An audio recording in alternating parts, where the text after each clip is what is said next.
Udah bisa? Udah. Belum? Mohon izin Bapak, mohon izin Ibu, di mute Iya, dulu udah ya. sih, nggak apa-apa. Kita nggak ada untung, gaji juga nggak Oke, sudah. nambah-nambah gitu. Terus nggak ada bonus, nggak ada, karena memang kita serba kekurangan lah gitu ya.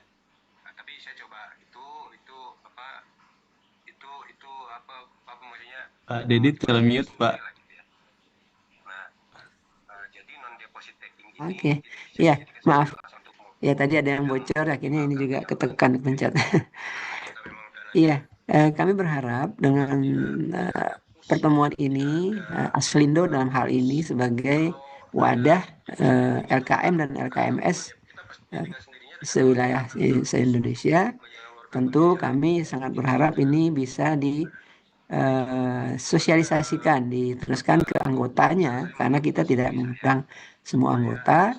Tentu kita berharap eh, apa yang kita sampaikan hari ini dalam terkait dengan skala usaha LKM ini bisa dilanjutkan, diteruskan ke seluruh anggota. Dalam hal ini mungkin eh, untuk yang di wilayah KOJK, tentu Bapak Ibu Aslindo mungkin bisa bekerja sama dengan teman-teman di KO, atau secara pertemuan internal di Aslindo menyampaikan ke anggota juga bisa dilakukan. Eh, Kami berharap penetapan skala usaha ini tidak terlalu membuat kita, artinya kita sudah berikan, nanti akan berikan guidance-nya dalam penetapan ini apa yang dilakukan gitu ya, dan setelah ditetapkan skala usaha kecil, sedang, eh, dan besar, sedang dan kecil, tentu nanti sesuai ketentuan ada kewajiban-kewajiban yang harus dilakukan sesuai dengan skala masing-masing. Kemudian tentu juga di e-reporting nanti juga di teman-teman kami akan men-guide gitu ya, bagaimana pelaporan pada awal pertama kali berubah menjadi e-reporting. Mungkin itu sebagai pembuka, mudah-mudahan dalam rapat ini kita bisa mendapat pemahaman dalam hal ini. Kita nanti bisa berdiskusi ya Pak Burhan dan teman-teman dari Aslindo, dan di sini juga dari teman-teman kami ada dari pengaturan juga hadir Pak, dari pengawasan. Kita bisa mendiskusikan dalam forum ini. Mungkin izin Pak ya, nanti disampaikan oleh rekan kami ya dalam tayangan ini. Mungkin yang akan menyampaikan Pak Pak Sas atau Pak Dar ya. Silakan. betul Pak. Iya, Pak Sas Pak. Sas ya, tolong disampaikan sambil kita bisa berdiskusi nanti. Demikian, wassalamualaikum warahmatullahi wabarakatuh. Warahmatullahi wabarakatuh. Waalaikumsalam warahmatullahi wabarakatuh. Baik, terima kasih yang kami hormati Pak Deddy Patria, Pak Burhan, Pak Daryanto, Pak Andi Tito, dan Bapak Ibu segenap pengurus dari Asosiasi LKM dan LKM Syariah seluruh Indonesia atau ASLIDO. Izin kami melanjutkan dengan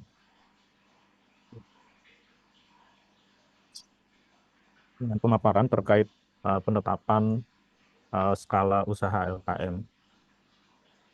Next, Mbak. Baik, sebagaimana diketahui bersama Bapak dan Ibu sekalian bahwa sesuai dengan Undang-Undang Nomor 4 Tahun 2023 atau Undang-Undang P2SK, LKM ini dikelompokkan berdasarkan skala usahanya menjadi skala usaha kecil, skala usaha menengah, dan juga skala usaha besar. Di undang-undang ini hanya mengelompokkan saja skalanya, sementara untuk ketentuan lebih lanjutnya itu diatur di dalam POJK, yang mana POJK ini sudah ditetapkan, yaitu POJK nomor 41 tahun 2024 tentang lembaga keuangan mikro pada tanggal 27 Desember 2024. Nah, POJK ini menjelaskan lebih lanjut bahwa skala usaha LKM itu ditetapkan berdasarkan asetnya. Dalam hal ini adalah apabila LKM memiliki aset kurang dari 1 miliar, maka LKM tersebut adalah LKM skala usaha kecil. Kemudian apabila LKM tersebut memiliki aset mulai dari 1 miliar sampai dengan kurang dari 10 miliar, maka LKM tersebut masuk dalam kategori LKM skala usaha menengah. Dan apabila LKM itu memiliki aset uh, mulai dari 10 miliar ke atas, maka LKM ini adalah LKM skala usaha besar. Mungkin ya, nah atas pengkategorian ini itu juga berdampak pada cakupan wilayah usahanya. Jadi cakupan wilayah usaha dari suatu LKM itu ditautkan atau dicantolkan begitu dengan skalanya. Apabila skalanya adalah kecil, maka cakupan wilayah usahanya adalah desa atau kelurahan. Apabila skala usahanya menengah, maka cakupan wilayah usahanya adalah kecamatan, dan apabila besar, maka kabupaten atau kota. Nah, dengan demikian, maka dimungkinkan terdapat perbedaan antara cakupan wilayah usaha pada izin usaha atau berdasarkan cap-nya yang sekarang dimiliki oleh LKM dengan cakupan wilayah usaha dari hasil proses pengkategorian skala ini. Misalnya, dulu ada LKM yang eh, mengajukan izin usaha dengan modal misalkan 700 juta, maka LKM itu memperoleh izin usaha sebagai LKM dengan cakupan wilayah usaha pembiayaan di tingkat kecamatan.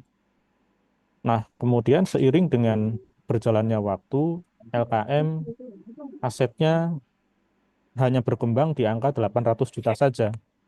Sementara dengan ketentuan POJK terbaru ini, LKM yang asetnya kurang dari 1 M itu adalah LKM skala kecil yang cakupannya adalah desa. Nah, sehingga ada perbedaan di sini, bahwa LKM tersebut pada izinnya, pada izin usahanya, dia memperoleh izin usaha kecamatan, tetapi karena proses penskalaan, dia cakupan wilayah usahanya seharusnya adalah di desa atau kelurahan.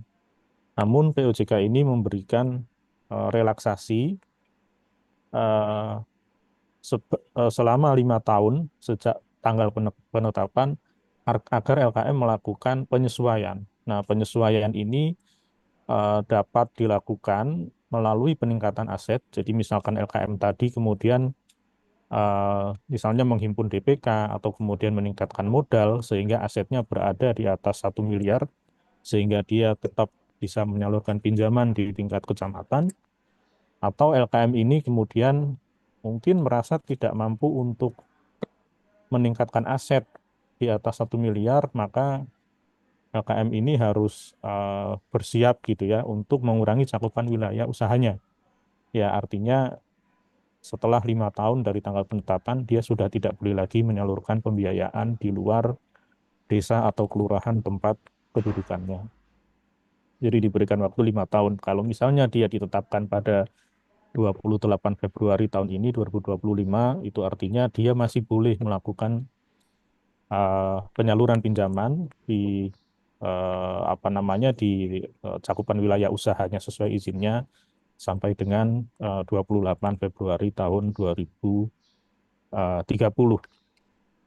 Nah, eh, di pasal 176 itu memang disebutkan bahwa LKM yang telah memperoleh izin sebelum berlakunya POJK itu ditetapkan skala usahanya. Tetapi pasal 100 ayat 8 itu kemudian membagi lagi.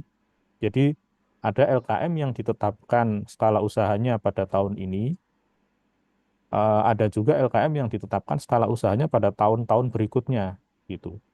Tetapi intinya adalah kalau dia memperoleh izin usaha 3 tahun atau lebih sebelum tanggal 28 Februari, maka dia akan ditetapkan skala usahanya. Tetapi kalau dia memperoleh izin kurang dari 3 tahun setelah, maaf, sebelum 28 Februari, maka dia tidak ditetapkan di tahun ini. Misal ada LKM yang memperoleh izin di 1 Januari 2021. Nah, 1 Januari 2021 itu kalau kita tarik ke 28 Februari 2025, maka itu sudah lebih dari 3 tahun. Maka LKM yang mendapat izin di 1 Januari 2021 itu ditetapkan skala usahanya.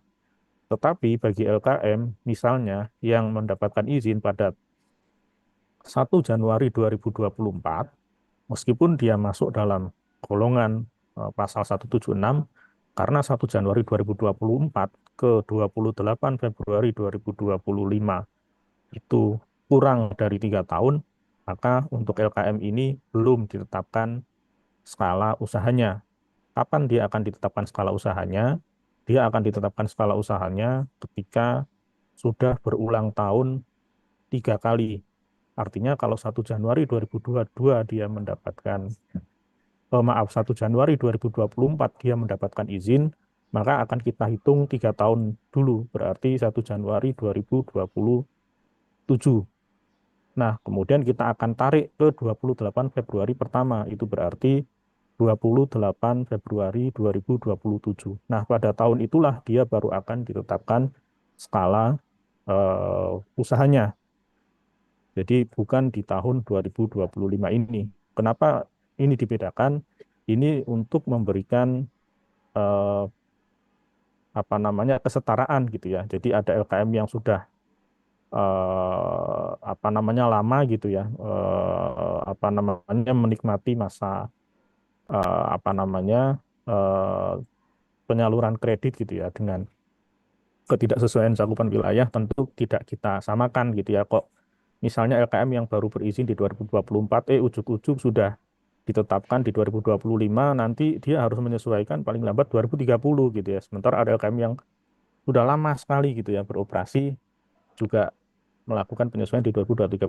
Nah, ini kan tidak, rasa-rasanya tidak adil begitu ya. Sehingga untuk LKM-LKM yang baru ya kita kasih kesempatan dulu lah gitu ya, 3 tahun setelah dia dapat izin usahanya, baru setelah itu dia akan dilakukan penetapan skala dan memikirkan untuk penyesuaian antara skala dan cakupannya apabila tidak sesuai. Jadi tidak semuanya dilakukan penetapan pada tahun ini. Selanjutnya, Mbak. Nah, berdasarkan pemetaan yang kami lakukan atas 246 LKM yang memperoleh izin usaha sebelum POJK berlaku atau sebelum 27 Desember, kemarin kami eh, mendapatkan data, yaitu terdapat 198 LKM yang izinnya itu 3 tahun atau lebih sebelum 28 Februari 2025. Di sisi yang lain terdapat 48 LKM yang memperoleh izin kurang dari 3 tahun. Ini yang tadi kita bahas, bahwa yang 48 ini tidak ditetapkan di tahun ini, tetapi ditetapkan sesuai dengan jadwalnya masing-masing. Nah, dari 198 itu kalau kita kategorikan lagi, untuk LKM yang skala usaha besar itu ada 35, kemudian yang skala menengah 105, dan LKM skala kecil itu 58. Nah, mungkin Bapak dan Ibu dari asosiasi mungkin sudah hafal gitu ya, kira-kira ini LKM apa saja gitu ya yang masuk untuk setiap kategori ini. Ya kira-kira atau kasarnya adalah kalau dia LKMA itu biasanya kecil gitu ya, karena asetnya di atas 1 miliar. Kalau ex-PNPM mayoritas berada di skala menengah. Sementara LKM-LKM yang didirikan oleh Pemda atau sebagian dari Badan Kredit Desa itu ada di skala besar. Untuk bank wakaf mikro karena asetnya di angka sekitar 4 miliar, maka mereka semuanya jatuh ke, bukan jatuh ya, mereka masuk ke LKM skala menengah seperti itu. Selanjutnya, Mbak. Eh, ya, kemudian kalau misalnya kita kita mau lebih atau kita sedikit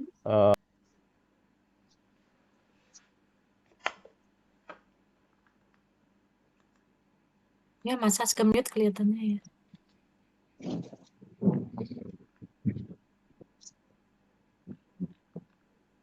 Ya, baik Bapak, itu saya lanjutkan. Nah, kalau kita misalnya gitu ya mau melakukan pengkategorian atas 246 LKM tadi, gitu ya. Ya tadi saya katakan bahwa 198 yang ditetapkan ya. Tapi kalau kita misalnya gitu ya, kita menetapkan skala untuk 246 itu akan ketemu 35 yang besar, kemudian skala menengahnya 125 dan skala kecilnya 86 gitu ya. Jadi eh, tidak jadi gini, jadi di 48 itu berarti tidak ada yang besar gitu ya kira-kira. Jadi yang sisanya 48 yang tidak kita tetapkan di tahun ini itu seluruhnya masuk kalau nggak di menengah ya di kecil. Seperti itu Bapak dan Ibu. Nah, eh, penetapan skala bagi LKM yang sudah memperoleh izin sebelum PUJK dengan LKM yang baru memperoleh izin setelah PUJK itu ada perbedaan. Jadi kalau untuk yang setelah PUJK maka skala itu diberikan atas modal disetornya, yang mana eh, modal disetor ini dibagi menjadi 3 range gitu ya, sesuai dengan LKM meminta cakupan wilayah usaha apa. Jadi jadi ketentuannya adalah untuk desa itu minimal 300, kemudian untuk kecamatan minimal 500, dan untuk kabupaten itu adalah 1 miliar gitu ya. Jadi cukup kecil gitu ya. Kalau izin baru itu relatif modal atau aset awalnya kalau Sudah ke pos dilakukan belum? pembukaan itu kan biasanya aset sama dengan modalnya gitu ya. Itu masih kecil gitu ya, dan itu diberi waktu 3 tahun gitu. Nah, setelah 3 tahun maka akan mengikuti ketentuan pengkategorian skala berdasarkan aset sebagaimana dimaksud di pasal 100 tadi. Nah, jadi untuk saat ini kita akan fokus saja untuk LKM yang telah memperoleh izin sebelum PUJK berlaku. Nah, kalau dilihat sebarannya per satuan kerja pengawas, eh, untuk LKM di wilayah KOSG ini adalah kantor OJK di Semarang atau di kantor OJK Provinsi Jawa Tengah, itu yang paling banyak. Itu ada 50 LKM skala usaha kecil, kemudian 43 LKM skala usaha menengah, dan 16 LKM skala usaha besar. Sementara satuan kerja di OJK yang paling sedikit jumlah LKM-nya adalah KUSR. KUSR ini adalah KOJK di Samarinda atau KOJK Kalimantan Timur dan Kalimantan Utara gitu ya. Itu hanya ada 3 LKM sepulau Kalimantan itu gitu ya, dari 246 ini. Selanjutnya Mbak.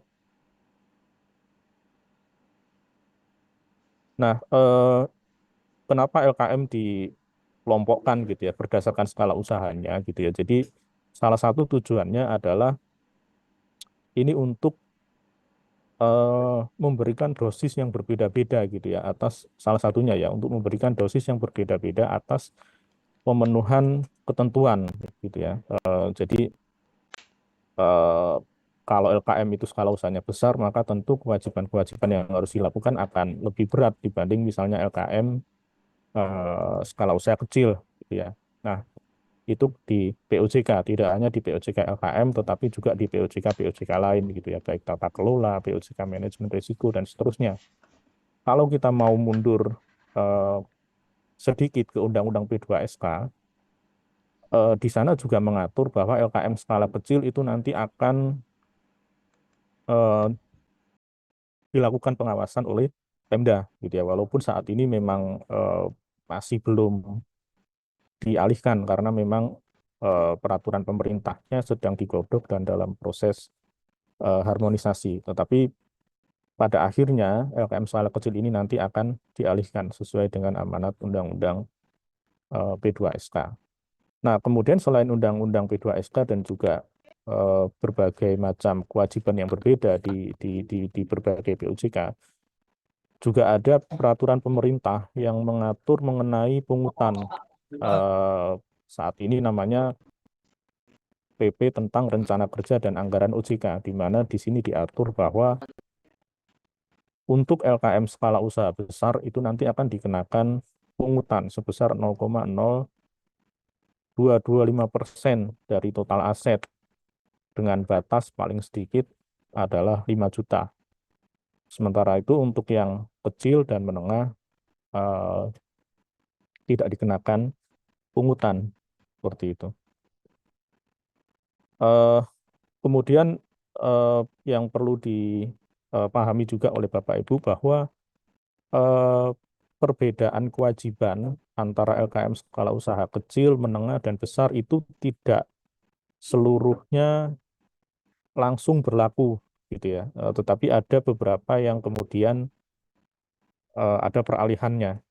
Misalnya kalau Bapak dan Ibu sudah pernah mengikuti sosialisasi itu diterangkan bahwa LKM skala usaha besar dan menengah itu akan menyampaikan laporan keuangan secara bulanan, sementara yang kecil triwulanan. Tetapi penyampaian laporan keuangan secara bulanan oleh LKM yang besar ataupun LKM skala menengah itu tidak serta-merta dilakukan di tahun 2025 gitu ya, melainkan ada tahapannya. Misalkan di 2025 semuanya akan triwulan terlebih dahulu gitu ya, baru kemudian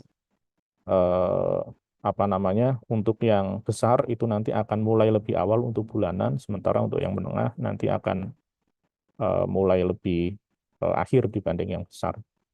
Di beberapa POJK lain juga seperti itu gitu ya. Jadi untuk misalnya penerapan manajemen resiko di dalam beberapa poin itu untuk LKM kecil misalnya mulai di tahun 2002 sekian gitu ya, untuk LKM menengah lebih awal, LKM besar lebih awal lagi. Jadi tidak semua kewajiban itu langsung berlaku efektif di 2025. Selanjutnya, Mbak. Nah, ini ada beberapa substansi gitu ya mengenai pembedaan yang merupakan konsekuensi dari adanya kategorisasi atau skala usaha LKM. Misalnya terkait denda, di mana untuk LKM yang skala usahanya lebih besar pasti akan membayar denda yang lebih mahal dibanding LKM yang skala usahanya kecil. Kemudian untuk kewajiban laporan keuangan tahunan yang diaudit itu wajib untuk LKM besar seluruhnya, sementara untuk yang skala menengah hanya bagi LKM yang asetnya di atas 7,5 M dan LKM tersebut menghimpun dana. Sementara selain dari dua yang tadi, maka tidak ada kewajiban untuk audit laporan keuangan tahunan. Kemudian juga ada kewajiban mengenai rencana bisnis, di mana ini hanya diwajibkan bagi LKM skala usaha besar dan skala usaha menengah, sementara untuk LKM skala kecil tidak wajib. Kemudian ada kewajiban terkait penyampaian laporan profil risiko, ini untuk yang besar mulai 2027, menengah 2028, dan skala usaha kecil mulai di 2030. Jadi ini yang tadi kami contohkan bahwa tidak semua POJK-nya itu berlaku seketika. Selanjutnya. Nah, ini adalah juga pembagian risiko ya, pembagian risiko yang nanti harus dikelola oleh LKM sesuai dengan skala usahanya. Untuk yang besar, dia harus ada pengelolaan risiko yang lebih banyak dibandingkan yang menengah ataupun yang kecil. Kemudian juga ada sanksi yang ada dalam POJK manajemen risiko, itu juga ada pembedaan. Berikutnya, Mbak.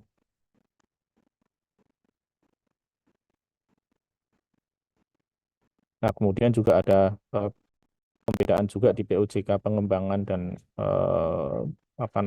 penguatan SDM ya, kualitas SDM. Untuk yang skala kecil itu baru akan berlaku di 2027 sesuai dengan kemampuan LKM ya. Sama juga untuk yang menengah, sementara untuk yang besar itu ada kewajiban paling sedikit 2,5% penyediaan dana untuk pengembangan SDM dari total beban tenaga kerja. Kemudian juga ada sertifikasi juga ya, apa namanya ada pembedaan gitu ya, di mana untuk yang skala usaha menengah dan kecil itu tidak wajib tidak wajib bagi direksinya untuk memiliki sertifikasi gitu ya. Sementara untuk yang besar itu ada kewajiban untuk LKM memastikan direksinya memiliki sertifikasi keahlian.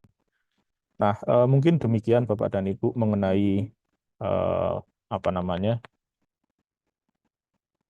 penetapan skala usaha LKM beserta juga konsekuensinya, terutama atas pemenuhan kewajiban-kewajiban baik yang diatur dalam Undang-Undang P2SK, PP RKA, Rencana Kerja dan Anggaran, atau yang kita sudah kenal sebagai PP Pungutan sebelumnya, dan juga pembedaan kewajiban-kewajiban berdasarkan berbagai POJK, baik itu POJK LKM maupun POJK yang mengatur PVML secara wide, seperti itu.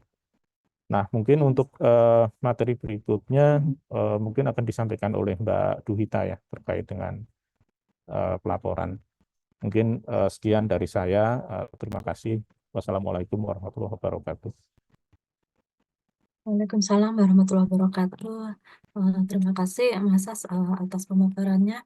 Izin Pak Dedi, Pak Dar, Bu Sari, Mas Tito, dan ada Pak Bukir juga di sini. Izin menyampaikan sekilas terkait dengan pelaporan keuangan berkala LKM.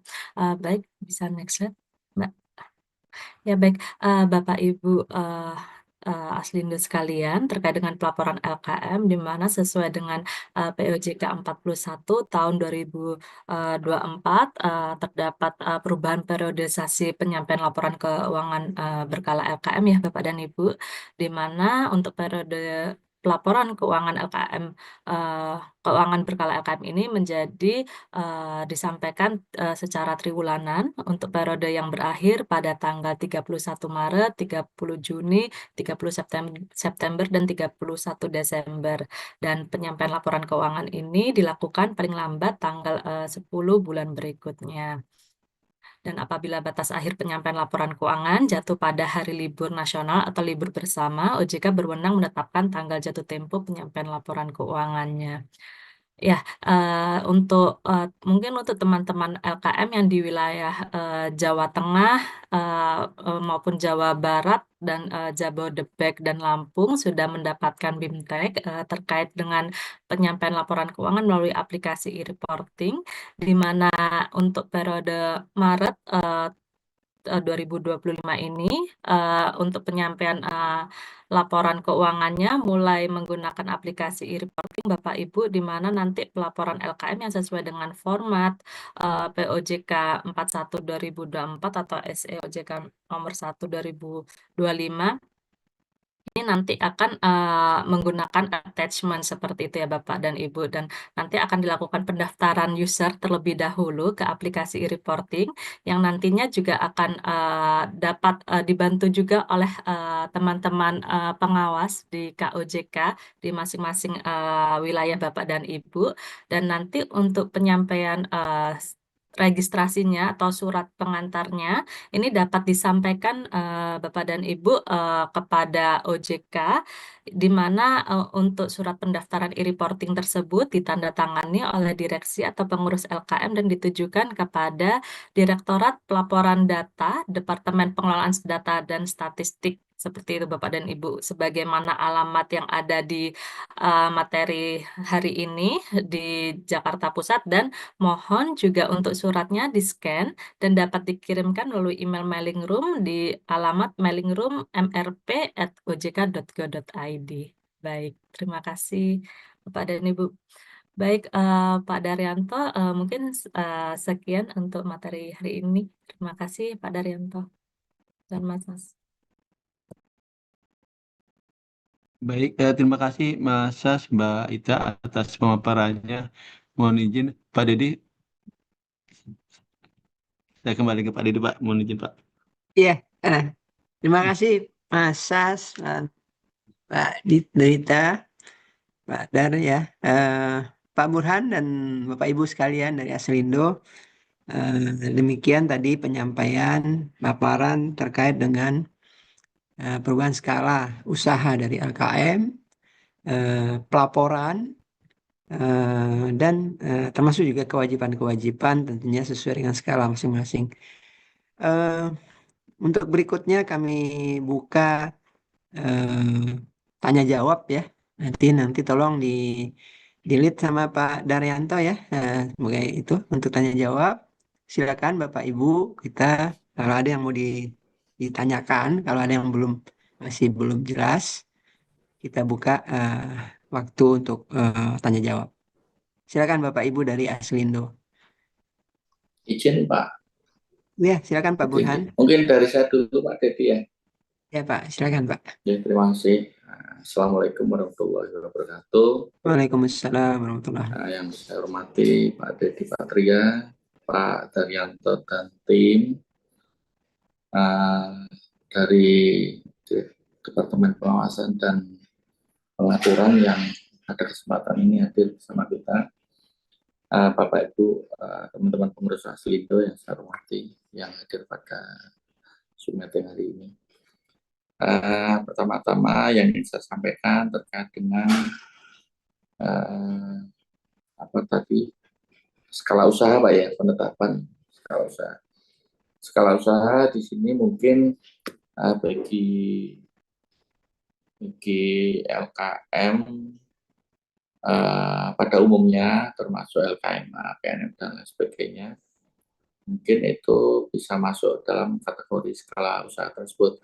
Mungkin yang ingin saya sampaikan Pak Dedi terkait dengan BWM Pak Dedi itu masuk ke dalam skala usaha masuk ke segmen mana, karena ada yang ditanyakan ke saya bahwa sampai saat ini itu masih dalam, kalau nggak salah tuh nanti dijelaskan dengan teman BWM yang lain, mungkin ada yang mau disampaikan, masih skalanya masih di tingkat kecamatan kalau nggak salah tuh. Terus yang kedua perihal masalah pelaporan nih Pak Dedi, kalau tadi disampaikan sama Mbak Dwita ya kalau nggak salah tuh, terkait dengan pelaksanaan pelaporan e-reporting pada akhir tahun kalau nggak salah ya Pak Dedi ya, dari OJK ada sosialisasi terkait dengan e-reporting di Semarang yang dihadiri oleh teman-teman LKM di wilayah Semarang khususnya. Terkait dengan e-reporting itu sendiri, perlu kami sampaikan bahwa informasi yang kami terima dari teman-teman di seluruh wilayah belum secara keseluruhan ada bimbingan teknis dari seluruh KOJK setempat Pak Dedi. Nanti coba dari teman-teman yang lain akan menyampaikan. Jadi apakah sudah diwajibkan untuk posisi bulan Maret ini kita sudah melakukan kewajiban pelaporan, atau ada toleransi waktu sampai dengan ataupun uji coba sampai dengan kegiatan pelaksanaan bimbingan teknis sampai ke bawah itu selesai Pak Dedi. Karena nyun sewu, tidak semua LKM itu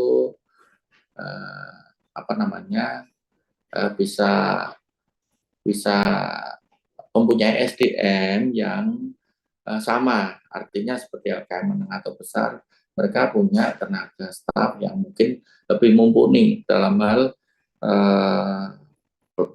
pelaporan atau tata kelola itu sendiri.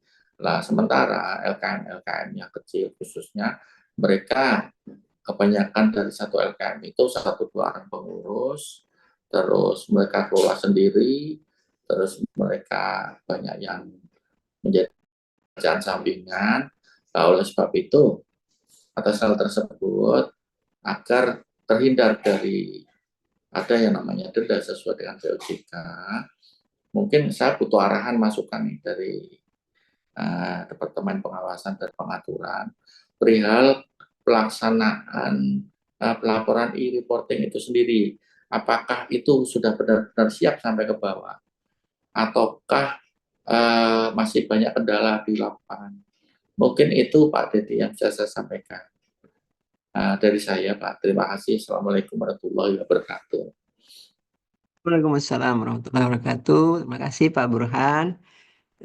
Untuk yang terakhir, e-reporting mungkin nanti teman-teman tolong dibantu menjelaskan. Di sini juga ada di pengaturan Pak ya. Nah kalau untuk BWM ini memang karena memang wilayahnya kan memang di sekitar pesantren ya. Kalau aset mungkin kalau dilihat dari kelompok skalanya ini bisa masuk di atas 1 M ini Mbak ya. 1 M. Cuman memang wilayahnya atau nanti ada ini tolong saya di itu.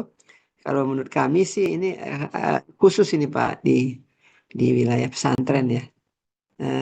Mungkin nanti Pak Tito tolong ini ya, Pak Tito tolong dibantu menjelaskan, termasuk juga e-reporting. Silakan Pak Tito. Ya, baik Bapak Ibu. Mungkin Pak Dedi, Pak Daryanto, Pak Burhan, ada Mas Sas dan Mbak Ita. Mungkin saya coba izin ngerespon dulu di awal, Pak. Yang pertama mungkin terkait skala, Pak ya. Kalau mungkin dari sisi Bank Wakaf Mikro ini sendiri kan karena secara program itu kan memang dari BSI Maslahat sekitar 4M ya dialokasikan. Itu kan memang tercatat sebagai modal, walaupun tiganya kan kurang lebih dikunci ya di deposito syariah ya, yang jadi yang digunakan nanti nisbah bagi hasilnya untuk operasional, artinya yang untuk disalurkan sebagai pembiayaan kan yang 1M tadi. Nah ini rasanya sih kalau nanti secara modal saja sudah 4M Pak, udah pasti kan dari sisi kiri, sisi asetnya kan kurang lebih ya nggak akan mungkin di bawah 1M. Jadi rasanya memang nanti secara populasi kami kemarin sempat pas pada saat nyusut POJK kurang lebih mereka berada di skala menengah Pak ya, walaupun ada satu kalau nggak salah itu nanti mungkin kami cek kembali data terkini Pak, itu memang ada satu yang masuk skala besar. Nah cuman kalau untuk yang masalah e-reporting Pak, ini memang karena POJK baru berlaku di Desember, SE-nya pun juga di Januari. Nah itu kemarin memang idenya adalah yang untuk laporan triwulan pertama yang di Maret 2025 yang nanti penyampaiannya di sisi bulan April itu kan memang sudah dinyatakan efektif Pak. Cuman memang yang nggak nutup kemungkinan nanti kalau misalkan berdasarkan hasil asesmen dari teman-teman nanti Bapak Ibu di KRK OJK terkait dengan kesiapan Pak, nggak nutup kemungkinan nanti ada diskresi secara tersendiri, misalkan penyampaiannya ada semacam diskresi untuk diperpanjang Pak. Ini nanti mohon nanti juga bantuan dari tempat Pak Dedi juga ya untuk mengkoordinir bagaimana nanti hasil asesmen dari teman-teman pengawas di KRK OJK, karena terakhir pas di Februari kami baru aja yang menyelenggarakan BIMTEK, bimbingan teknis itu untuk LKM yang di wilayah Jabar, Jabodetabek sama Lampung Pak waktu itu Pak. Jadi dengan bentuk susunan pos-pos pelaporan sesuai dengan SE yang baru yang di 1/2025. Nah itu infonya juga sebenarnya tahun lalu sudah ada juga ya di akhir Desember. Cuman karena SE-nya belum ditetapkan karena masih menunggu pengundangan POJK, informasi yang kami dapat dari teman-teman data statistik itu waktu itu memang masih pakai SE yang lama Pak ya untuk laporannya bentuk susunan. Ini mungkin nanti berbasis asesmen teman-teman KRKU nanti ya tentunya nggak nutup kemungkinan kita bisa kasih diskresi untuk perpanjangan Pak, untuk bisa perpanjangan ataupun bisa penundaan, misalkan efektif pemberlakuannya untuk TW kedua misalkan, itu nanti rasanya nanti bisa jadi diskresi yang bisa diambil bidang PVML jika sudah ada asesmen dari teman-teman pengawas Pak. Mungkin itu Pak kalau dari kami untuk mengawali diskusi. Terima kasih. Ya, terima kasih Pak Tito. Iya, memang untuk e-reporting ini kan sudah ada BIMTEK itu ya untuk beberapa daerah tadi, untuk Jabar, Jabodetabek, dan Lampung. Nah, kita akan coba lihat nanti koordinasi dengan teman-teman KO ya. kemungkinan tadi kalau mungkin ada diskresi atau penundaan gitu ya. Eh, itu kalau untuk e-reporting. Kalau untuk BWM ini ya tadi sekali lagi Pak Pak Burhan dan teman-teman sekalian, Bapak Ibu sekalian. Ini kan memang LKMS. Jadi kalau sekarang itu kita lagi mempersiapkan ini Pak, transformasi ini untuk BWM ini. Mungkin kita tidak menyebut lagi sebagai bank wakaf mikro, tapi kita akan sebut dengan LKMS, program BWM. Jadi BWM-nya kita nggak hilangkan. Nah, tentu ada perubahan-perubahan, ada transformasi yang kita harapkan bisa mendorong BWM ini menjadi semakin berkembang. Nah, kalau nanti ini sudah mulai berkembang, tentunya kalau dari kelompok kelas skala usaha ini kan masuk ke menengah ya Pak. Artinya mereka tidak hanya di desa ini, bisa ke kecamatan gitu ya Pak ya. Nah, eh, kalau memang kemampuannya masih seperti yang saat sekarang, tentu mereka akan belum mampu lah untuk lebih berkembang keluar dari wilayah yang sekarang ya Pak. Nah, untuk sementara memang kelompoknya di di menengah ini nanti tentu harapannya skala ini bisa memang sesuai dengan kemampuan dari BWM itu sendiri. Itu mungkin tambahan dari saya Pak Burhan. Terima kasih Pak. Iya, Pak Dedi. Terima kasih informasinya.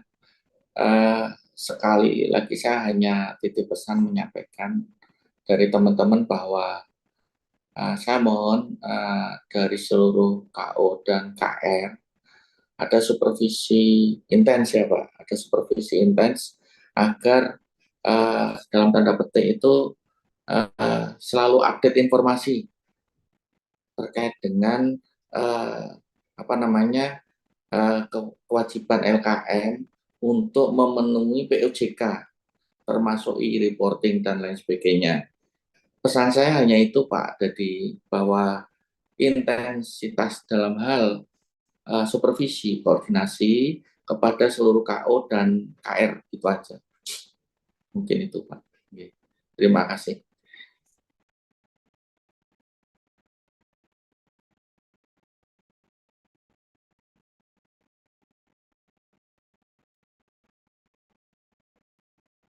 Baik, Pak Dedi, izin Pak menambahkan diskusi kita hari ini yang saya hormati Pak Burhan dan teman-teman pengurus Aslindo dan juga teman-teman yang berkesempatan hadir di pagi ini. Tadi Pak menambahkan tadi terkait dengan concern Pak Burhan ini mengenai kesiapan ya Pak pelaporan ini memang menjadi concern kami Pak di regional karena kami yang kami sendiri begitu intinya mengupayakan jangan sampai memang masa transisi ini menimbulkan tantangan baru gitu ya Pak bagi teman-teman LKM khususnya. Dan memang tadi ada kondisi yang betul-betul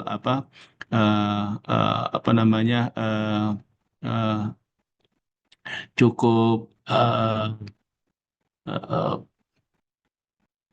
panjang itu prosesnya Pak terkait dengan tadi penetapan atau implementasi dari sisi pelaporan karena dari sisi aplikasi pelaporan sendiri ada fase transisi juga gitu ya Pak ya dari SLKM kemudian ke e-reporting. Nah ini juga nanti sepertinya juga akan ada semacam terobosan gitu ya Pak ya karena memang tadi kalau dari sisi implementasi ketentuan terkait dengan penerapan pelaporan ini juga tadi disampaikan Pak Tito akan ada semacam apa eh, eh, eh, penyesuaian gitu ya Pak ya karena memang kalau bahasa saya itu istilah penyesuaian artinya memang di ketentuan ini ada hal-hal yang memang perlu semacam adaptasi gitu ya terhadap kondisi gitu jadi mudah-mudahan tadi yang disampaikan Pak Tito kebijakan terkait dengan penyesuaian terhadap kondisi ini bisa diwujudkan dalam waktu dekat ini gitu ya. Jadi teman-teman di LKM akan lebih siap seperti itu.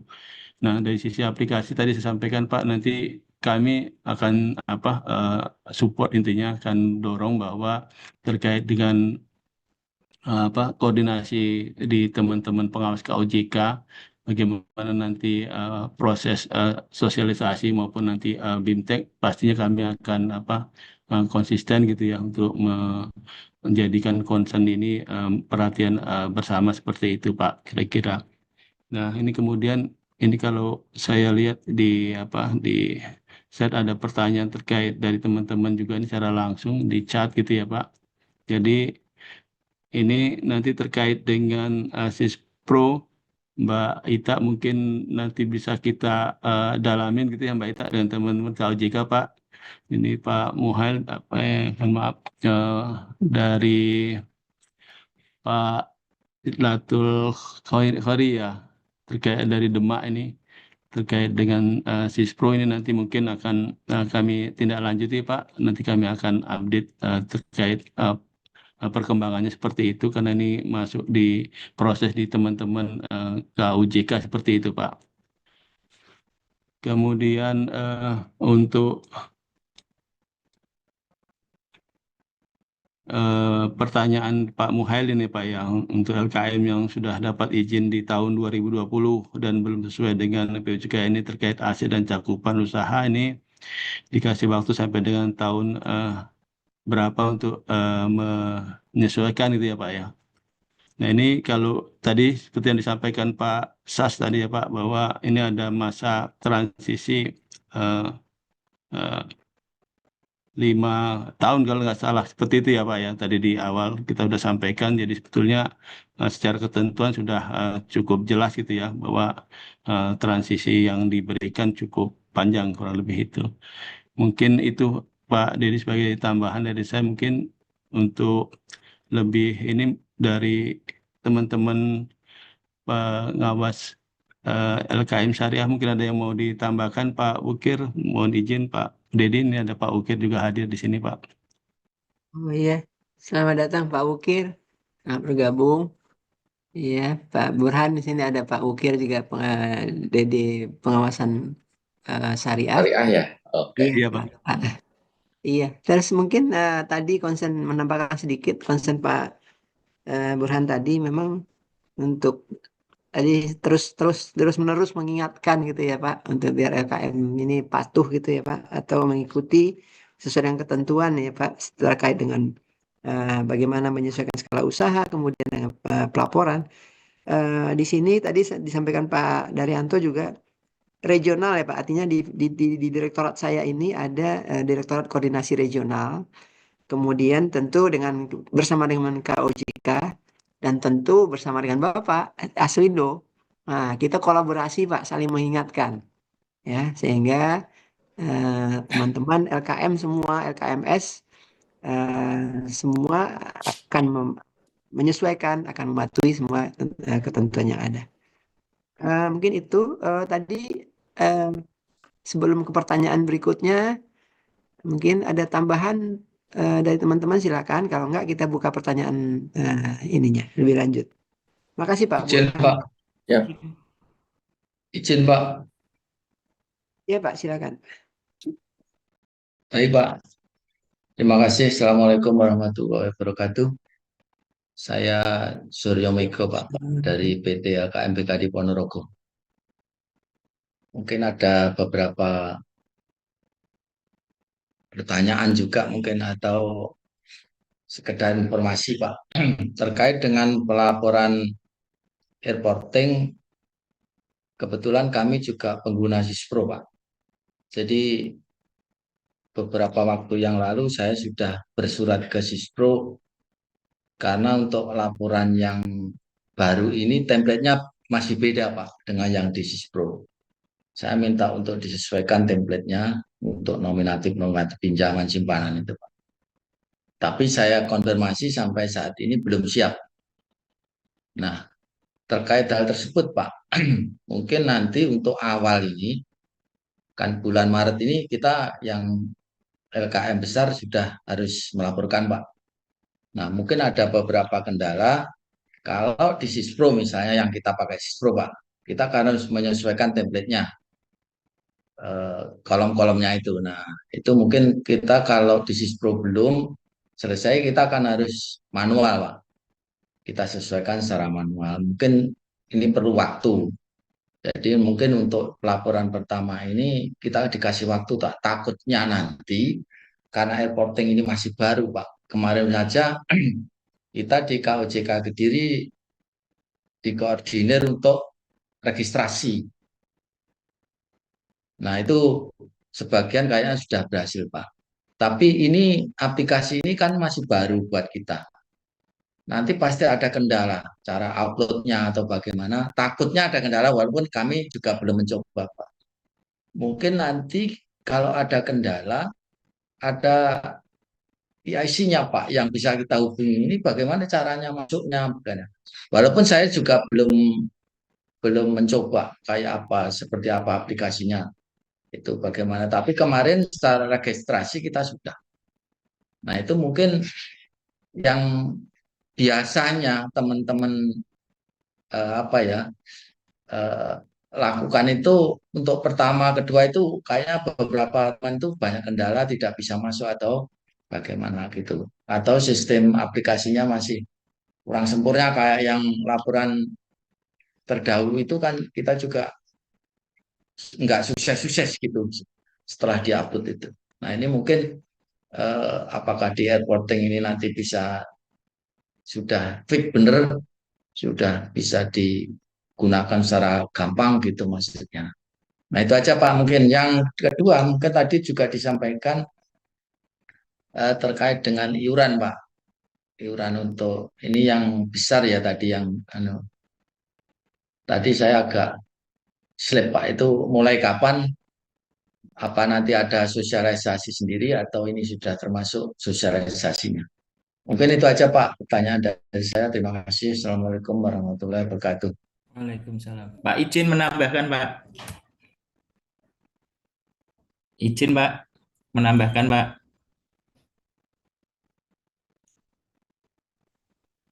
Izin, Pak, ya? Ya, silakan, Pak. Oke, Pak, saya Hari dari PT LKM BKD Kabupaten Pekalongan, sekaligus Sekretaris Aslindo. Kita dan pengurus Aslindo proaktif untuk pelaksanaan ketentuan berkaitan dengan PUJK 41, Pak. Ini yang masih jadi konsen kita kan yang waktu dekat kan berarti berkaitan dengan e-reporting. Tadi saya menambahkan Pak Burhan dan Pak Mego berkaitan dengan e-reporting. Apakah setidaknya untuk laporan pertama ini bisa langsung ditentukan aja, Pak? Karena di POJK itu terlambat kan paling lambat kan tanggal 10 April, Pak. Dan di sistem-sistem teman-teman yang pakai Sispro itu ataupun yang nggak pakai Sispro itu kan ada template-template baru berkaitan dengan pelaporan sesuai dengan SE yang kemarin, Pak. Itu perlu pembelajaran kita berkaitan dengan laporan-laporan tersebut. Kalau kita tuh prinsipnya ingin segala ketentuan itu kita laksanakan dengan baik dan benar, Pak. Tidak ada yang terlambat dan kebetulan ini mungkin yang terlupakan oleh teman-teman juga. Kebetulan laporan pertama kita itu kan di bulan Maret itu bertepatan dengan libur Lebaran, Pak. Meskipun ini sebenarnya bukan suatu kendala, bukan suatu hambatan, tapi setidaknya itu juga jadi salah satu catatan juga untuk laporan yang pertama ini, Pak. Triwulan pertama ini kebetulan kan tanggal 28 Maret itu sudah libur bersama sampai tanggal 8 atau tanggal 9. Tanggal 10-nya deadline berkaitan dengan laporan terakhir dan masih banyak teman-teman kita yang untuk pelaporan masih belum siap berkaitan dengan pelaporan meskipun sudah ada pendampingan dari KOJK masing-masing ada, Pak. Tapi setidaknya kan kemampuan SDM masing-masing LKM itu berbeda, Pak. Jadi saya mohon izin setidaknya untuk pelaporan pertama, laporan triwulan Maret ini, apakah nanti di April langsung bisa diputuskan untuk diundur berkaitan dengan pelaporannya Pak. Untuk penyesuaian aja sih Pak. Kadang kita belum tentu karena tadi Pak Mego nyampaikan ini barang baru untuk pertama kali. Jadi perlu penyesuaian Pak dari SDM kita. Mungkin itu tambahannya Pak. Terima kasih Pak.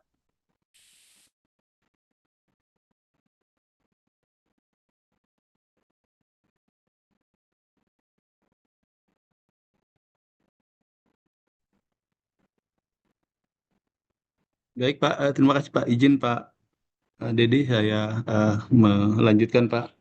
Terima kasih Pak Budi, Pak Sur. Em, saya sedikit menanggapi nanti mungkin dari pengaturan dulu nih Pak Tito, Pak. Terkait relaksasi yang paling mendasar nih Pak Tito. Nanti saya kami tambahkan beberapa hal terkait dengan teknis nanti pelaporan Pak Tito. Mungkin pertama Pak Tito, monggo Pak Tito untuk Ya, relaksasi dulu Pak.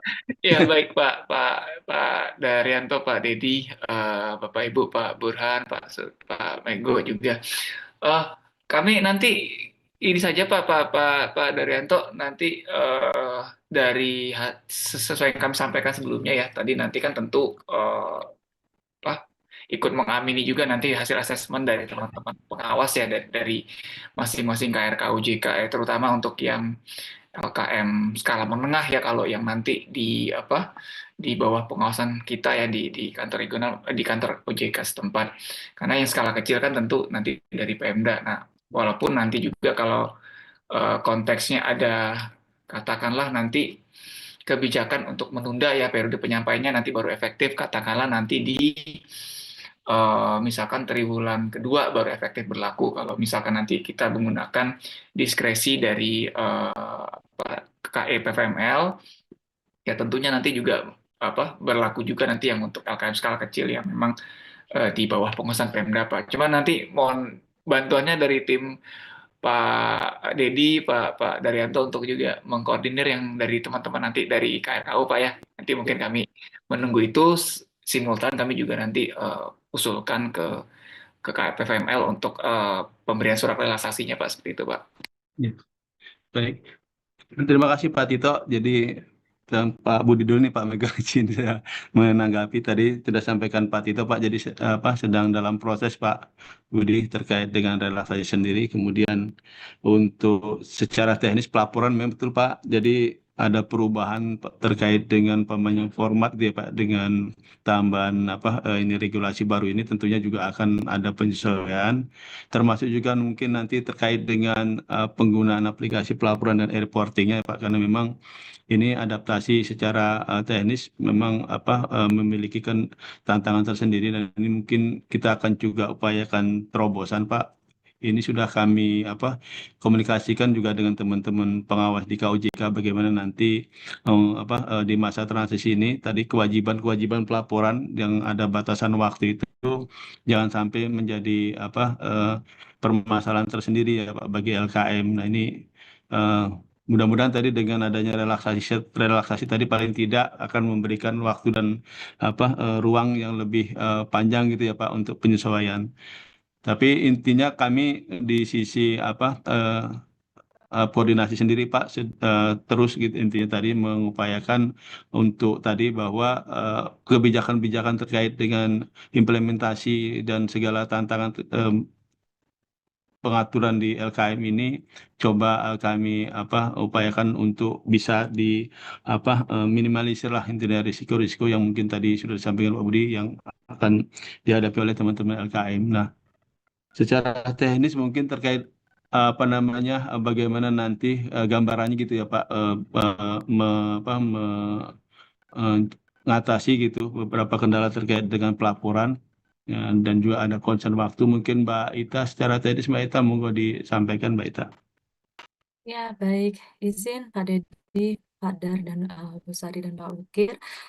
Baik, pertama mungkin menanggapi pertanyaan dari Pak Burhan ya terkait dengan Sispro ini sendiri, karena kami maaf bukan Pak Boru, Pak Mego ya, karena kami juga mengetahui bersama ya Pak Mego, karena LKM Pak Mego ada 200 cabang lebih ya untuk LKM-nya sendiri. Terkait hal tersebut, kami sudah berkoordinasi Pak Mego dengan tim Pak Aslihan dari Pinbuk Konsulindo selaku vendor terkait dengan perubahan template laporan keuangan sesuai dengan format SEOJK 1 2025 dan mereka dan kami ini sedang koordinasi juga terkait dengan penyesuaian dengan akun-akunnya seperti itu Pak Mego. Nanti terkait ke depan mungkin nanti kami akan berkoordinasi juga dengan di KUJK Kediri ya Pak Mego ya, akan koordinasi terkait dengan progres terkait dengan pengembangan di aplikasi Sispro-nya itu sendiri Pak Mego. Lalu apabila ada kendala di e-reporting, bagaimana mekanismenya terkait dengan apabila ada kendala di e-reporting sendiri, teman-teman LKM bisa menghubungi helpdesk atau helpdesk OJK nanti akan di-share oleh teman-teman dari pengawas ya di KOJK setempat ya Pak Mego ya. Nanti bisa mungkin kalau di Kediri ada Mbak Aziza ya Pak Mego ya. Nanti monggo menghubungi Mbak Aziza. Nanti biasanya kita juga ada grup WAG antara pengawas di KOJK dengan Departemen Sistem Informasi yang ada di kantor pusat seperti itu Pak Mego. Sehingga apabila ada terkait dengan seperti kemarin sudah ada beberapa LKM di wilayah KUSB dan ke timur terkait dengan registrasi user itu juga apabila ada kendala langsung disampaikan di WAG tersebut oleh pengawas Pak Mego. Jadi kalau misalnya apabila ada kendala bisa langsung menghubungi pengawas. Biasanya nanti pengawas akan langsung respon dengan menginfokan ke WAG kami seperti itu Pak Mego. Terima kasih Pak Dar, seperti itu yang dapat kami sampaikan. Baik, terima kasih Mbak Ita. Kira-kira demikian Pak Migo update-nya. Nanti di tim kami secara teknis juga melakukan monitoring terkait perkembangan dan juga tadi koordinasikan ini dengan teman-teman di KOJK gitu ya, bahwa setiap perkembangan yang sudah kami upayakan gitu dengan Sispro itu kami terus update ke teman-teman di KOJK. Ini ada beberapa pertanyaan nih terkait dari teman-teman di chat, ini lumayan banyak ini. Bapak Ibu, terima kasih nih. Mungkin sebelum menjawab Pak Bukir ada yang mungkin bisa disampaikan Pak Bu dari concern dari sisi syariah. Iya. Iya, makasih Pak Dar. Mungkin dari saya tadi, saya terima kasih tadi sampai diingatkan Pak Burhan tadi. Terima kasih Pak sudah diingatkan tadi terkait dengan permintaan agar pengawas intens itu Pak ya, mendampingi LKM yang diawasi termasuk kami dari LKM SBWM. Nanti kami akan melakukan komunikasi Pak dengan LKMS yang kami awasi, dan memang betul sekali tahun ini banyak sekali Pak ya peraturan-peraturan yang dikeluarkan oleh OJK, peraturan baru, dan memang tentu kami juga terus terang juga ikut deg-degan ini Pak, deg-degan juga ini nanti apakah KM teman dari kami KPS yang kami awasi juga bisa comply dengan peraturan baru tadi saya terkait dengan masalah pelaporan yang sekarang juga melalui reporting, terus kemudian periodisasinya pun juga lebih dipendekkan gitu ya, dari sebelumnya 4 bulan menjadi 3 bulanan. Dan nanti juga tahun 2027 akan menjadi setiap bulan itu kan ya, yang tentu nanti ini kan memerlukan kesiapan infrastruktur ya, SDM terutama, dan kemudian juga kemampuan untuk dapat melaporkan secara online gitu ya. Terima kasih sekali lagi, mungkin nanti akan kami follow up Pak Dar. Terima kasih. Baik Pak Ukir, terima kasih Pak insight-nya. Bapak Ibu, mungkin kita lanjutkan nih, ada 2 pertanyaan dari teman-teman LKM di Pak Tegar nih terkait dengan proses Sispro ya Pak, pendaftaran aplikasi. Ini kami catat Pak Tegar, nanti kami update gitu ya perkembangannya, karena ini teknis perlu kami komunikasikan nanti dengan teman-teman prosesnya seperti apa, termasuk juga mungkin nanti update dari teman-teman KOJK sampai sejauh mana proses yang sudah dilakukan oleh teman-teman KOJK. Ini kami catat terlebih dahulu Pak, mohon izin. Kemudian terkait pertanyaan berikutnya dari LKMS Mahira ya Pak Sabar, mohon maaf ini saya nggak tercatat namanya. Ini terkait dengan kolektibilitas terbaru ini, Pak Tito, ini sepertinya terkait penafsiran ketentuan, Pak Tito. Mohon dapat dicerahkan nih Pak untuk pemahaman teman-teman LKM terkait dengan pengaturan kolektibilitas terbaru. Monggo Pak Tito mungkin. Ya. Pak. Baik Pak Dar, ini kalau untuk penilaian kualitas pinjaman ya, tadi kan ada ketentuan kita di PJK 41 itu ada pengklasifikasikan 5 kolektibilitas ya gitu ya. Nah ini polanya sih memang perlu kami sampaikan, ini baru berlaku nanti di akhir Desember 2027, rasanya masih kita bisa mengacu ke ketentuan yang di PUJK 19 2021 ya Bapak Ibu ya. Nah ini polanya sebenarnya untuk yang nanti pengklasifikasian call 1 yang lancar, terus kemudian ada dalam perhatian khusus di kurang lancar, diragukan maupun macet. Nanti perhitungannya itu lebih sederhana, memperhitungkan dari sisi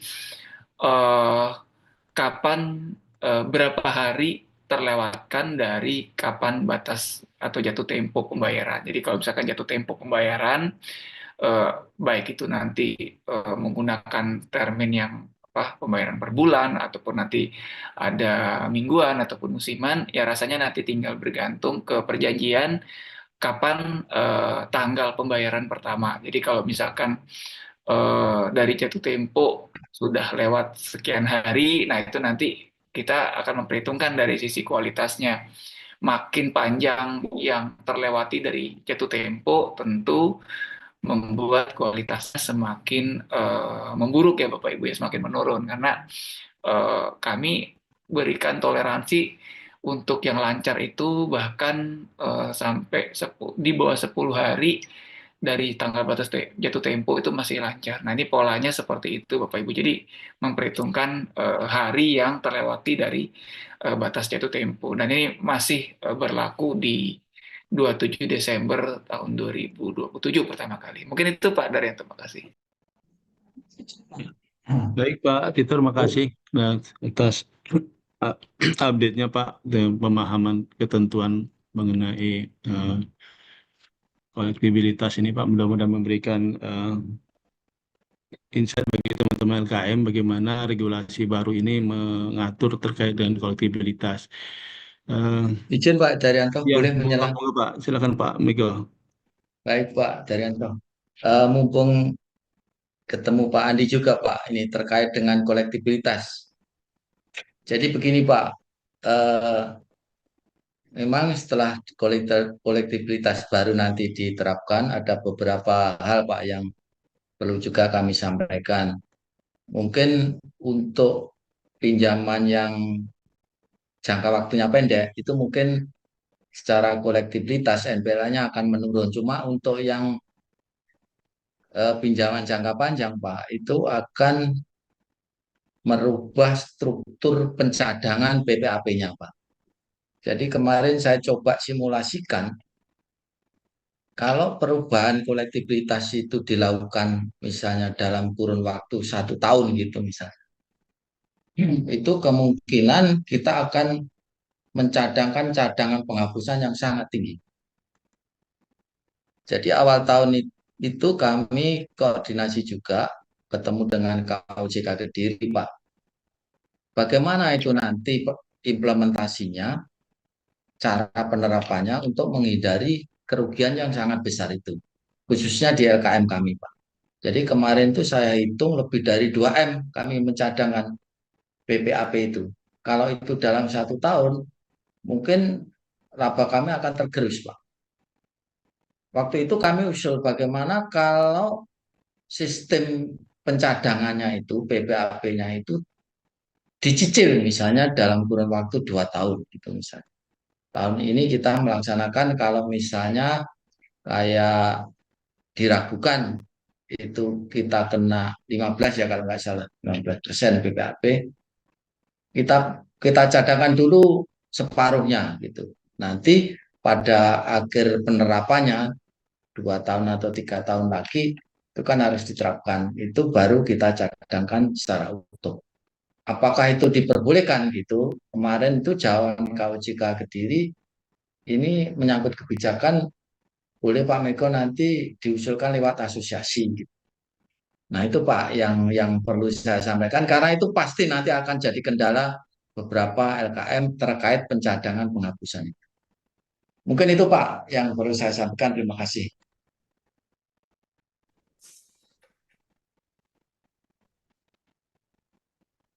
Baik, terima kasih Pak Mego. Mungkin ini menjadi catatan eh, di Pak Tito ya, Pak Tito ya. Pengaturan.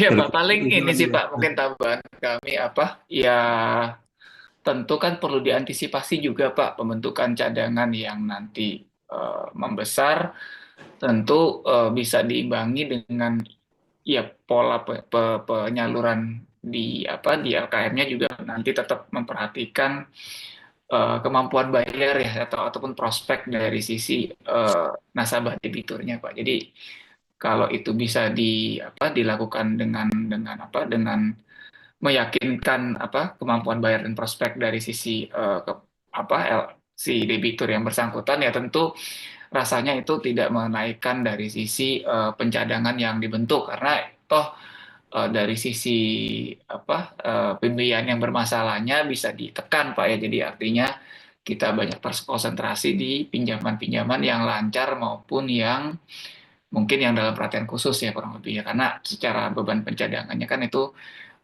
masih cukup kecil ya dari outstandingnya, karena kita cuma minta di 0% kalau nggak salah, 0% atau 0,5, saya lupa kalau untuk yang lancar, atau yang untuk dalam perhatian khusus itu hanya sekitar 5% dari saldo saldo hutangnya ya, dari saldo hutang si nasabah. Kecuali kalau misalkan ada, katakanlah ada agunan yang bisa dikurangkan, tentu itu bisa jadi pengurang. Eh, Mungkin itu Pak Dar yang bisa kami sampaikan terkait yang nanti masalah pembentukan beban pencadangannya, karena tentu sepaket Bapak Ibu ya antara yang ketentuan penilaian kualitas pinjaman sama mekanisme pembentukan profit atau pencadangannya itu masih ada transisi di 3 tahun berlakunya, jadi belum berlaku efektif saat ini Pak, seperti itu. Terima kasih. Mungkin izin Pak Tito, Pak Dan, Iya, Pak. Boleh. untuk menjadikan catatan aja, parameternya kita coba sampai dengan 3 tahun Pak Tito, sampai dengan 3 tahun ke depan untuk trial. Kalau saya sampaikan itu trial. Yang menjadi catatan penting itu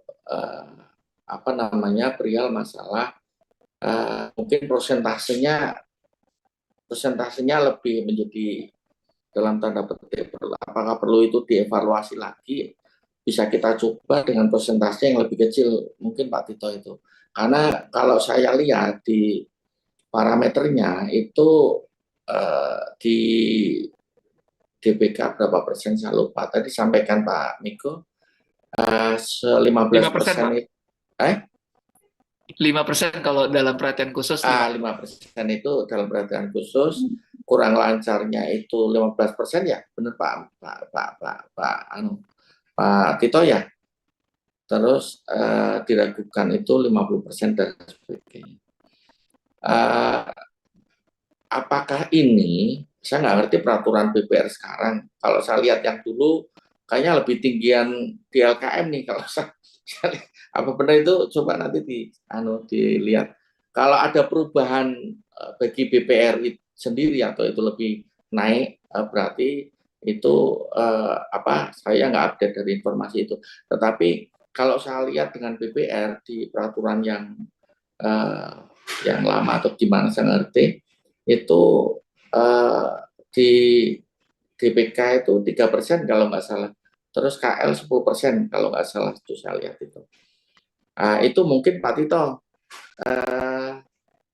mungkin menjadi catatan bahwa apakah bisa, artinya dasar perhitungan persentase itu bisa bisa diperkecil gitu Pak Tito. Tetapi apabila parameter 5 call itu karena suatu saat nanti kita akan menjadi peserta aslik nih misalnya, ya mungkin itu teman-teman bisa memahami itu, Pak Tito. Terus terkait dengan nilai agunan ya Pak ya, nilai agunan bisa sebagai diperhitungkan untuk mengurangi cadangan P3 gitu ya. Tetapi menjadi catatan kita khususnya teman-teman LKM itu memang banyak yang memberikan fasilitas pembiayaan itu tanpa agunan. Sehingga itu menjadi poin penting bahwa itu tidak bisa apabila itu memang pemberian kreditnya itu tanpa agunan.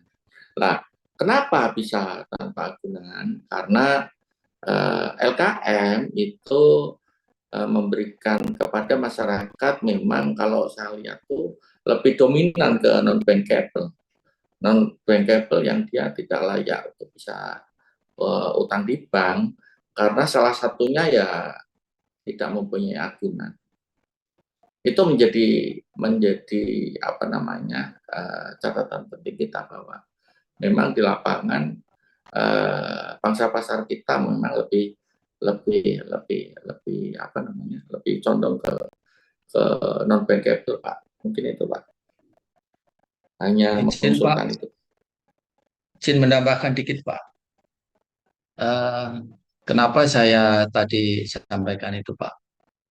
Jadi begini Pak, untuk LKM kayak SPKD, termasuk saya di LKM kami itu, nanti setelah diterapkan sistem penghitungan NPL pakai neto, kami itu 90% dari pinjaman yang ada di tempat kami itu tidak ada gunanya Pak. Jadi tidak ada yang membackup nanti setiap NPL yang muncul itu. Nah, biasanya yang berat itu untuk pertama kalinya. Kalau mungkin tahun kedua, itu mungkin sudah enggak masalah lagi karena sudah di backup di tahun pertama itu. Tapi untuk perubahan dari kurang lancar 15, DPK-nya 5, itu berat bagi kami karena memang tidak di backup oleh agunan seperti yang disampaikan oleh Pak Burhan tadi. Nah, saya cuma minta aja, apa boleh nanti itu dicicil dalam 2 tahun gitu. Nah, terkait dengan sistem yang kami miliki, kami kan pakai Sispro Pak. Jadi nanti sistem penghitungannya kan pakai sistem. Nah, kalau nanti diperbolehkan, saya buat 2 tahun itu nanti minta sistemnya itu yang di style seperti itu. Gitu maksud saya seperti itu. Kalau ini boleh, jadi nanti pencadangannya tidak dalam kurun cuma 1 tahun. Karena nanti kalau besar nanti akan kelihatan menggerus laba. Maksud saya cuma seperti itu, Pak. Mungkin itu, Pak. Terima kasih. Baik, terima kasih Pak Burhan, Pak Mego. Ini menjadi catatan kami tentunya Pak. Ini beberapa alternatif usulan gitu ya Pak. Nanti tentunya teman-teman di pengaturan sangat memahami bagaimana proses penyusunan gitu Pak. Karena penyusunan POJK 41 2024 pastinya melalui proses diskusi juga dengan teman-teman Aslindo gitu ya Pak. Memang tadi disampaikan Pak Burhan ternyata di dalam tadi pandangan Pak Burhan sendiri ada semacam concern juga ya Pak bahwa ini sebetulnya parameter ini kayak uji coba gitu ya Pak ya bayangannya Pak ya selama 3 tahun kan gitu Pak ya. Tapi inti Pak kalau dari sisi regulasi mestinya memang mau tidak mau dengan apa yang sudah diatur di dalam ketetapan POJK 41 ini kan mesti kita sepakat ya Pak ya untuk kita upayakan bersama bisa dijalankan gitu ya Pak ya proses ini. Tapi nanti kemudian hari ada terjadi perkembangan pastinya juga akan menjadi concern kita bersama gitu ya, untuk menyempurnakan gitu ya regulasi. Ini regulasi yang kita buat ini baru Desember gitu ya, 27 Desember pastinya juga akan tadi perlu proses sepertinya ketika ini mulai diimplementasikan ketentuan bagi LKM ini.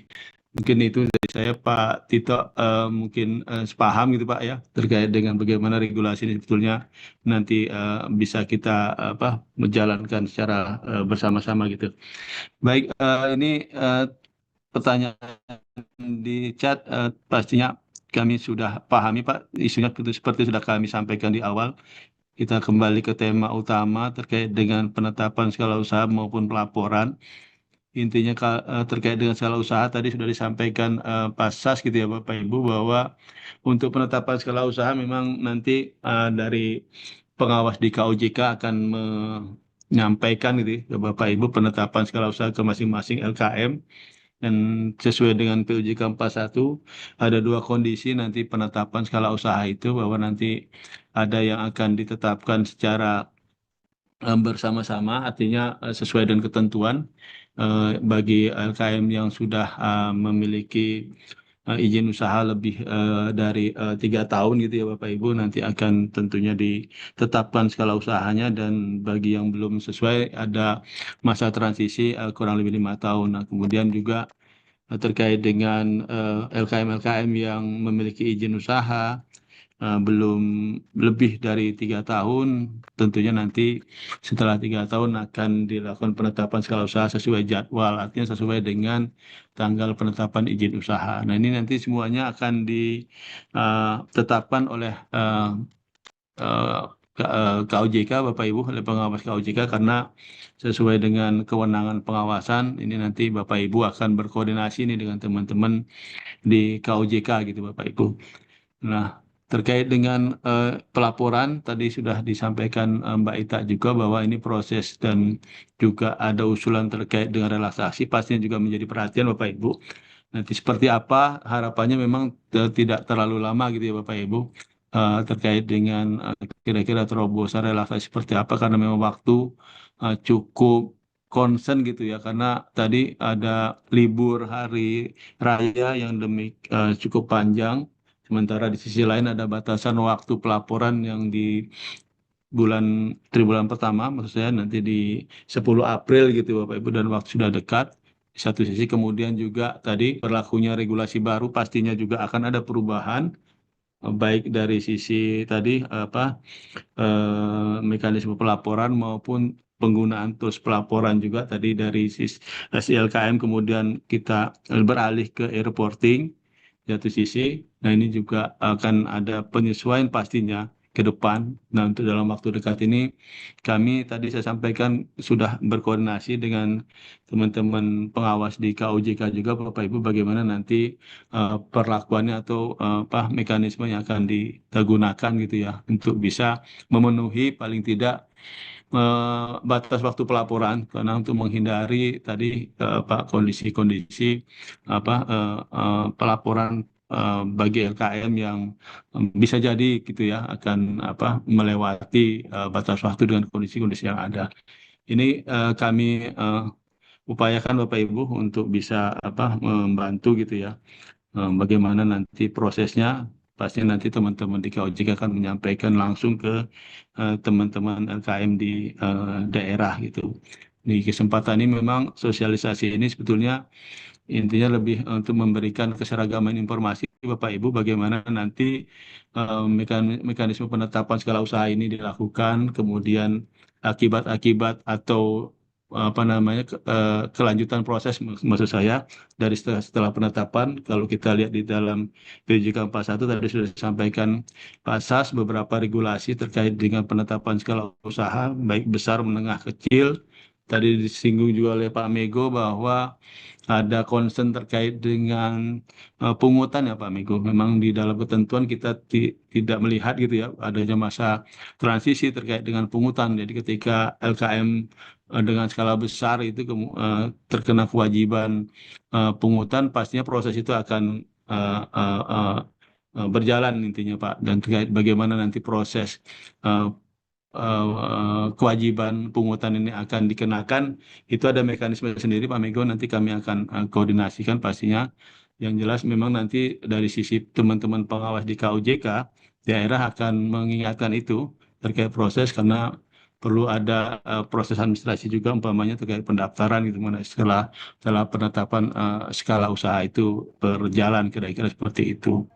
Bapak Ibu, nanti supaya informasinya tidak apa namanya berbeda yang sampai ke Bapak Ibu, kami memang mengambil kebijakan Bapak Ibu, kami akan menyampaikan ini ke teman-teman pengawas di KUJK secara langsung. Jadi nanti teman-teman pengawas KUJK yang akan mengkomunikasikan ini kepada teman-teman di daerah atau teman-teman LKM di daerah.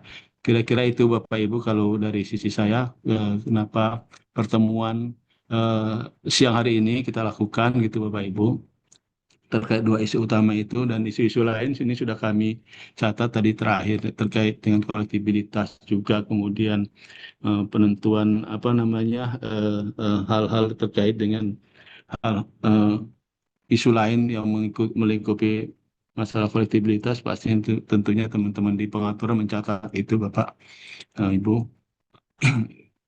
Dan ke depan ya mudah-mudahan apa yang kita sudah hasilkan Bapak Ibu melalui regulasi baru ini, PJK 41 ini akan memberikan standar baru ya Bapak Ibu, standar baru sebagaimana amanah daripada undang-undang P2SK gitu ya, meningkatkan standar usaha dari LKM itu sendiri. Baik Bapak Ibu, mungkin itu diskusi kita siang hari ini. Itu mudah-mudahan ini memberikan informasi yang cukup gitu Bapak Ibu, dan kami tentunya tidak menutup pintu terkait dengan lalu komunikasi dengan Bapak Ibu, tidak hanya melalui forum ini. Tentunya saya dengan Pak Burhan juga sering tiktokan Pak Burhan. Saya masih ada PR dengan Pak Burhan ini nanti belum selesai Pak. Jadi nanti akan kita lanjutkan gitu ya Pak setelah ini. Nah, ini memang akan terus berlangsung Bapak Ibu, dan kami tentunya akan dengan senang hati memfasilitasi Bapak Ibu, teman-teman dari LKM. Mungkin itu Pak Dedi dari saya untuk diskusi kali ini, karena secara teknis mungkin kami sudah sampaikan semua untuk isu penetapan skala usaha dan pelaporan Pak Dedi, karena secara teknis khususnya untuk pelaporan memang ini akan ada semacam perlakuan dari sisi teknis maksud saya, terkait dengan airporting. Nah, ini memang jadi salah satu isu yang nanti teman-teman di KUJK melalui DPDS nanti akan melakukan koordinasi. Kira-kira itu Pak Dedi. Terima kasih Pak. Saya kembalikan Pak Dedi. Ya, terima kasih Pak Daryanto. Ya, Pak Ukir, Pak Tito, Mbak Ita, ya. Demikian Pak Burhan dan Bapak Ibu pengurus Aslindo dan hadirin sekalian yang hadir di Zoom ini, paparan mengenai skala usaha yang mengacu kepada ketentuan yang baru dan e-reporting tadi sudah dijelaskan.